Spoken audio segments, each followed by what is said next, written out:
Hi friends, welcome back to our YouTube channel. ನಾನು ಮಾರ್ನಿಂಗ್ಗೆ video ಮಾಡೋಣ, ಸ್ವಲ್ಪ ನ್ಯೂಸ್ ಅಪ್ಡೇಟ್ ಇತ್ತು, ಹೇಳಬೇಕಿತ್ತು. ಅದಕ್ಕೋಸ್ಕರ ಒಂಚೂರು ವಿಡಿಯೋ ಮಾಡ್ತಾಯಿದ್ದೆ.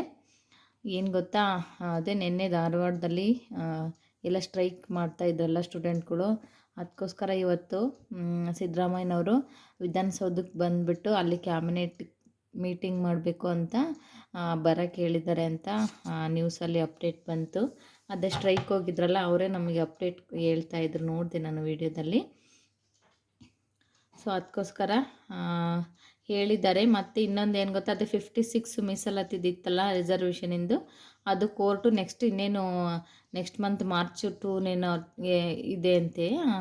ಅದಕ್ಕೋಸ್ಕರ ನಾವು 2ನೇ ತಾರೀಕಿನವರೆಗೂ ಕಾಯಬೇಕಾಗುತ್ತೆ ಏನು ಹೇಳ್ತಾರೆ ಅಂತ. ಅವತ್ತು ನೋಟಿಫಿಕೇಷನ್ ಆಗುತ್ತೋ ಇಲ್ವೋ, ಮತ್ತು ಅವತ್ತಿನ ಏನು ಫಲಿತಾಂಶ ಬರುತ್ತೆ, ಕೋರ್ಟಲ್ಲಿ ಏನು ಹೇಳುತ್ತೆ ಅನ್ನೋದನ್ನು ನಾವು ಕಾದು ನೋಡಬೇಕು. ಅದಕ್ಕೂ ಮುಂಚೆ ಏನಪ್ಪ ಅಂದರೆ 100% ಈ ಸತಿ ಅಂತೂ ಯಾವುದೇ ಮಿಸ್ ಆಗೋಕ್ಕೆ ಚಾನ್ಸೇ ಇಲ್ಲ. ಅಷ್ಟು ಮಾಡೇ ಮಾಡ್ತಾರೆ ಕಾಲ್ ಫರ್ಮ್ ಅಂತ ತುಂಬ ಹೋಪಲ್ಲಿ ಹೇಳ್ತಾ ಇದ್ದಾರೆ.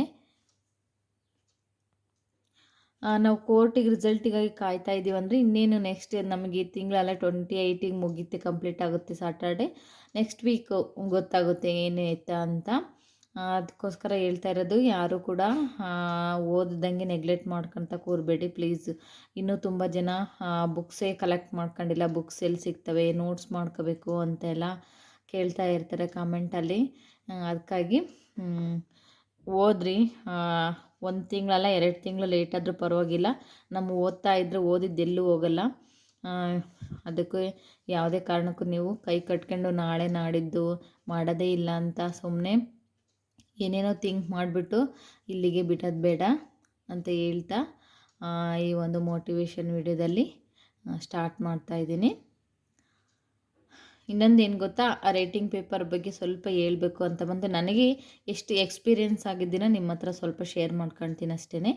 ಆ ಸೋಷಿಯಲ್ ಸೈನ್ಸು ಫಸ್ಟು ನಾನು ಬರೆಯೋಕ್ಕೆ ಹಿಡ್ಕೊಂಡಾಗ ತುಂಬ ಕಷ್ಟ ಆಗ್ತಾಯಿತ್ತು. ಪೆನ್ ಹಿಡ್ಕೊಳ್ಳೋದೇ ಬರ್ತಾ ಇರಲಿಲ್ಲ. ಆಮೇಲೆ ಆ ಪೆನ್ ಚಾಯ್ಸ್ ಮಾಡ್ಕೊಳಕ್ಕೆ 1 ವಾರ ತಗೊಂಡೆ. ಯಾವ ಪೆನ್ ನನಗೆ ಗ್ರಿಪ್ ಅನಿಸುತ್ತೆ, ಯಾವುದು ಚೆನ್ನಾಗಿ ಬರ್ತೈತೆ, ಯಾವುದು ಫಾಸ್ಟಾಗಿ ಬರೆಯೋದು, ಹ್ಯಾಂಡ್ ರೈಟಿಂಗ್ ಯಾವುದ್ರಲ್ಲಿ ದುಂಡಾಗ್ತಾಯಿದೆ ಅಂತ ನನಗೆ 1 ವಾರ ಬರೀ ಪೆನ್ ಚಾಯ್ಸ್ ಮಾಡ್ಕೊಳಕ್ಕೆ ಇಟ್ಕೊಂಡಿನಿ. ಮತ್ತು ಇನ್ನೊಂದು ಅಂದರೆ ನಾನು ವೈಟು ನೋಟ್ಬುಕ್ಕಲ್ಲಿ ರೈಟಿಂಗ್ ಪ್ರಾಕ್ಟೀಸ್ ಮಾಡ್ತಾ ಇರೋದು. ಯಾಕಂದರೆ ಲೈನ್ ಇರುತ್ತಲ್ಲ, ಲೈನಲ್ಲಿ ನನಗೆ ಬರಿತಾ ಹೋದರೆ ಅದು ಅಲ್ಲಲ್ಲೇ ಅಕ್ಷರಗಳು ಸಂಧಿಗೆ ಸಿಗಾಕೊಂಡಿದ್ದಾವೇನೋ ಅಂತ ಓದ್ಬೇಕಾದ್ರೆ ಅಷ್ಟು ಚೆನ್ನಾಗಿ ನನಗೆ ಇಂಟ್ರೆಸ್ಟ್ ಬರ್ತಾ ಇರಲಿಲ್ಲ. ಅದಕ್ಕೆ ಲೈನ್ ಇರೋದನ್ನು ನಾನು ತಗೊಂಡಿಲ್ಲ. ವೈಟ್ ಎಕ್ಸಸೈಜಲ್ಲೇ ನಾನು ರೈಟಿಂಗ್ ಮಾಡಿಬಿಟ್ಟು ಬರಿತಾ ಇದ್ದೀನಿ. ಇಷ್ಟು ನನಗೆ ಪೆನ್ನಿನ ಬಗ್ಗೆ ಆಯಿತಾ. ಆಮೇಲೆ ಬರಿಬೇಕಾದ್ರೆ ಸಖತ್ತು ಬ್ಯಾಕ್ ಪೇಯ್ನ್ ಆಗೋದು. ಒಂದು ಕ್ವಶನಿಗೆ ಆನ್ಸರ್ ಬರೀತಿಲ್ಲ, ಸುಮ್ಮನೆ ಒಂದು 5 ನಿಮಿಷ ರೆಸ್ಟ್ ಮಾಡಬೇಕು ಅಂತ ಅನ್ಸೋದು, ಏನೋ ಒಂಥರ ಅನ್ಸೋದು, ಕೈಗೆ ನೋವು ಬರೋದು. ಮತ್ತು ಅದೇ ಮುಂದಕ್ಕೆ ಹ್ಯಾಂಡ್ ರೈಟಿಂಗ್ ಬರಿತಾ ಮುಂದಕ್ಕೆ ಹೋದ್ವು ಅಂದರೆ ಇಂಟ್ರೆಸ್ಟ್ ಬರ್ತಿರ್ಲಿಲ್ಲ, ಮತ್ತು ಹ್ಯಾಂಡ್ ರೈಟಿಂಗ್ ಚೆನ್ನಾಗಿ ಆಗ್ತಿರ್ಲಿಲ್ಲ. ಅದಕ್ಕೋಸ್ಕರ ನಾನು ಹಂಗೆ ಬಿಟ್ಬಿಡ್ತಿದ್ದೆ. ದಿನಕ್ಕೆ 2ರಿಂದ 3 ಕ್ವಶನ್ ಅಷ್ಟೇ ಬರೆದ್ಬಿಡ್ತಿದ್ದೆ. ಅಂದರೆ ಡೈಲಿ ಬೆಳಗ್ಗಿಂದ ಸಂಜೆವರೆಗೂ 2 ಪೇಜು 3 ಪೇಜು ಬರಿತಾ ಇದ್ದೆ ಅಷ್ಟೇ ಮೊದಲು. ಆಮೇಲಿಂದ ಓದ್ಕೊಂಡು ಬರಿಬೇಕಾದ್ರೆ ಏನಾಗೋದಂದರೆ ಸೆಂಟೆನ್ಸ್ ಫುಲ್ಲು ಓದೋಕ್ಕಾಗ್ತಿಲ್ಲ. ಫಸ್ಟ್ ಸ್ಟಾರ್ಟಿಂಗು 1 ವರ್ಡು ನೋಡ್ತಿದ್ದೆ ಬುಕ್ಕಲ್ಲಿ, 1 ವರ್ಡ್ ನೋಟ್ಸಲ್ಲಿ ಬರಿತಿದ್ದೆ, ಹಂಗಾಗೋದು. ಈಗೇನು ಎಕ್ಸ್ಪೀರಿಯೆನ್ಸ್ ಅಪ್ ಆಗಿದೆ ಅಂದರೆ, ಇವಾಗ ನಾನು ಬರಿಬೇಕಾದ್ರೆ 1ರಿಂದ 2 ಲೈನಷ್ಟು ಒಂದು ಸಲ ಓದ್ಕೊಂಡು ಅಷ್ಟೂ ನೋಟ್ಸಲ್ಲಿ ಬರಿತೀನಿ. ಆಮೇಲೆ ಪಾಯಿಂಟ್ಸ್ಗಳು ನನಗೆ ಒಂದು ಸ್ವಲ್ಪ ಗೊತ್ತಿದೆಯಾ, ಅವೇ ಪಾಯಿಂಟ್ಸ್ಗಳು ಗೊತ್ತಿರೋ ಪಾಯಿಂಟ್ಸ್ಗಳನ್ನೇ ನಾನು 1 ಬೈ 1 ನಾನೇ ನೋಟ್ಸಲ್ಲಿ ನೋಡ್ದಂಗೆ ನಾನೇ ಬರೆಯೋಕ್ಕೆ ಪ್ರಾಕ್ಟೀಸ್ ಮಾಡ್ತಾಯಿದ್ದೀನಿ. ಆಮೇಲೆ ಅಷ್ಟೊಂದು ಮೊದಲಷ್ಟು ಕೈ ನೋವು ಬರೋದು, ಬ್ಯಾಕ್ ಪೇಯ್ನ್ ಆಗೋದು ಆ ಥರ ಏನೂ ಆಗೋಲ್ಲ. ಇವಾಗ ಹ್ಯಾಂಡ್ ರೈಟಿಂಗು ಕೂಡ ಇಂಪ್ರೂವ್ ಆಗುತ್ತೆ, ಮತ್ತು ಟೈಮಿಂಗ್ಸ್ ಕೂಡ ಪಿಕಪ್ ಆಗ್ತಾಯಿದೆ. ಮೊದಲು ಎಲ್ಲ 1 ಕ್ವಶನ್ ಬರೆಯೋಕ್ಕೆ, ಈ 1 ಪೇಜ್ ಬರೆಯೋಕ್ಕೆ ಒಂದು 20 ನಿಮಿಷ ತಗೊಳ್ತಿದ್ದೆ ನಾನು ಫಸ್ಟ್ ಸ್ಟಾರ್ಟಿಂಗಲ್ಲಿ. ಇವಾಗ 5ರಿಂದ 7-8 ನಿಮಿಷದೊಳಗೆ 1 ಪೇಜ್ ಮುಗಿಸ್ಬಿಡ್ತೀನಿ. ಅದು ಕೂಡ ಜಾಸ್ತಿ ಆಯಿತು. ಯಾಕಂದರೆ ಎಕ್ಸಾಮ್ ಟೈಮಲ್ಲಿ ನಾವು 4 ನಿಮಿಷದೊಳಗೆ ನಾವು 1 ಪೇಜ್ ಅಥವಾ 1 ಕ್ವಶನಿಗೆ ಒಂದು ಆನ್ಸರ್ನ ಬರೆಯೋಷ್ಟು ಕೆಪಾಸಿಟಿ ಇಟ್ಕೊಂಡಿರಬೇಕು. ಅಷ್ಟು ನಮಗೆ ಆಗಿರಬೇಕು, ಅಷ್ಟು ಚೆನ್ನಾಗಿ ಪ್ರಾಕ್ಟೀಸ್ ಮಾಡಿಬಿಡ್ಬೇಕು. ಅದಕ್ಕೋಸ್ಕರ ಇಷ್ಟು ನನಗೆ ರೈಟಿಂಗ್ ಅನುಭವ ಆಯಿತು. ಸ್ವಲ್ಪ ನಿಮ್ಮ ಹತ್ರನೂ ಕೂಡ ಶೇರ್ ಮಾಡ್ಕೋಬೇಕು ಅಂತ. ಹೇಳಿದೆ.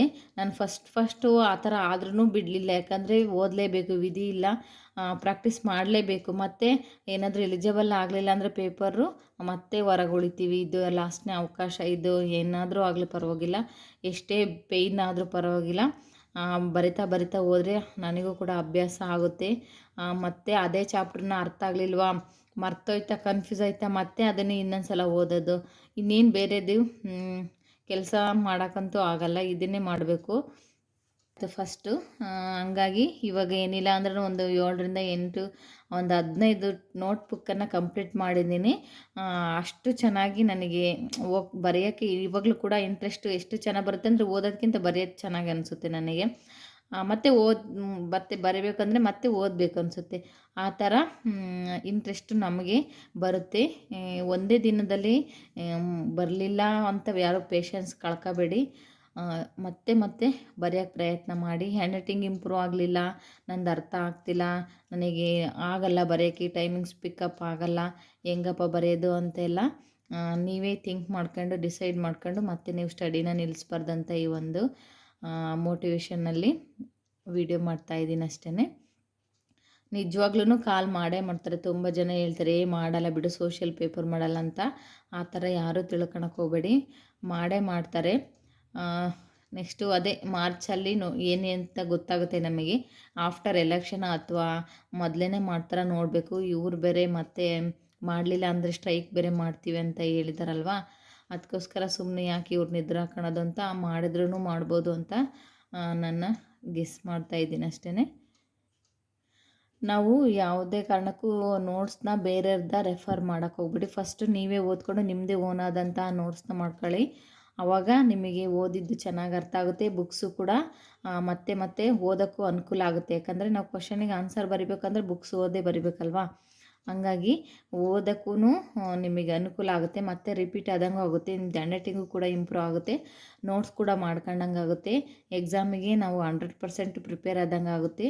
ಅದಕ್ಕೋಸ್ಕರ ನೀವು ಬೇರೆ ಯಾರ್ದೋ ನೋಟ್ಸ್ನ ನೀವೇ ರೆಫರ್ ಮಾಡೋದು, ಮತ್ತು ಅವ್ರದ್ದಾಗ ಇವ್ರ ಹತ್ರ ನೀವು ನೋಟ್ಸ್ ಕೇಳ್ಕೊಂಡು ಇಸ್ಕೊಂಡು ಓದೋಕ್ಕೆ ಹೋಗಬೇಡಿ. ಬರೀ ಓದ್ತಾ ಇದ್ರೆ ನಮಗೆ ಹ್ಯಾಂಡ್ ರೈಟಿಂಗ್ ಇಂಪ್ರೂವ್ ಆಗೋಲ್ಲ, ರೈಟಿಂಗ್ ಪ್ರಾಕ್ಟೀಸ್ ಆಗೋಲ್ಲ. ಹಂಗಾಗಿ ನೀವೇ ಓನಾಗಿ ನೋಟ್ಸ್ ಮಾಡ್ಕೊಂಡು ಓದೋಕ್ಕೆ ಪ್ರಯತ್ನ ಮಾಡಿ. ಇನ್ನು ಟೈಮ್ ದೂರ ಇಲ್ಲ. ಎಕ್ಸಾಮ್ ಹತ್ರಕ್ಕೆ ಬಂದರು ಅಂದರೆ ಎಲ್ಲ ಸಬ್ಜೆಕ್ಟು ಕವರ್ ಮಾಡೋಕ್ಕಲ್ಲ, ಅಟ್ಲೀಸ್ಟ್ ಸೋಷಿಯಲ್ನ ಒಂದು 90% ಪಿಕಪ್ ಆದ್ವಿ ಅಂದರೆ ಇನ್ನು ಬೇರೆ ಸಬ್ಜೆಕ್ಟ್ಗಳು ಏನು ಅಷ್ಟು ಹೆವಿ ಅನಿಸಲ್ಲ. ಟಿಗೆ ಓದಿರ್ತೀವಲ್ವ, ಹಾಗಾಗಿ ಅವನು ರಿವಿಷನ್ ಮಾಡೋಕ್ಕೆ ಅನುಕೂಲ ಆಗುತ್ತೆ. ಸೋಷಿಯಲ್ ಸೈನ್ಸ್ ಪೇಪರ್ ತುಂಬ ಇಂಪಾರ್ಟೆಂಟ್ ಆಗಿರೋದ್ರಿಂದ ಇದನ್ನು ಎಲಿಜಿಬಲ್ ಮಾಡ್ಕೊಳ್ಳೇಬೇಕು. ಇದರಲ್ಲಿ ಸ್ಕೋರ್ ಆಯಿತು ಅಂದರೆ ನಮಗೆ GK ಪೇಪರಲ್ಲೂ ಕೂಡ ಸ್ಕೋರ್ ಕವರ್ ಆಗುತ್ತೆ, ಚೆನ್ನಾಗಿ ರ್ಯಾಂಕಿಂಗು ಬರುತ್ತೆ. ಅದಕ್ಕೋಸ್ಕರ ನೀವು ಸೋಷಿಯಲ್ ಸೈನ್ಸ್ನ ಚೆನ್ನಾಗಿ ಪ್ರಾಕ್ಟೀಸ್ ಮಾಡಿರಿ ಅಂತ ಹೇಳ್ತಾ, ಈ ಒಂದು ವಿಡಿಯೋ ನಿಮಗೆ ಇಷ್ಟ ಆಗಿರುತ್ತೆ ಅಂದ್ಕೋತೀನಿ. ನೋಡಿ, ನಿಮಗೆ ವಿಡಿಯೋ ಇಷ್ಟ ಆಗಿದ್ರೆ ಲೈಕ್ ಮಾಡಿ ಫ್ರೆಂಡ್ಸ್. ಹಾಗೆ ಯಾರೆಲ್ಲ ವಿಡಿಯೋನ ಸಬ್ಸ್ಕ್ರೈಬ್ ಮಾಡ್ಕೊಂಡೆ ನೋಡ್ತಾ ಇದ್ದೀರಾ, ಸಬ್ಸ್ಕ್ರೈಬ್ ಮಾಡ್ಕೊಳ್ಳಿ. ಈ ವಿಡಿಯೋದಿಂದ ನಿಮ್ಗೆ ಹೇಗೆ ಅನ್ನಿಸ್ತು ಅಂತ ಕಮೆಂಟ್ ಮಾಡಿ ಫ್ರೆಂಡ್ಸ್. ಮತ್ತು ಇದೇ ಥರ ವಿಡಿಯೋದಲ್ಲಿ ಸಿಗ್ತೀನಿ. ಓಕೆ, ಬಾಯ್.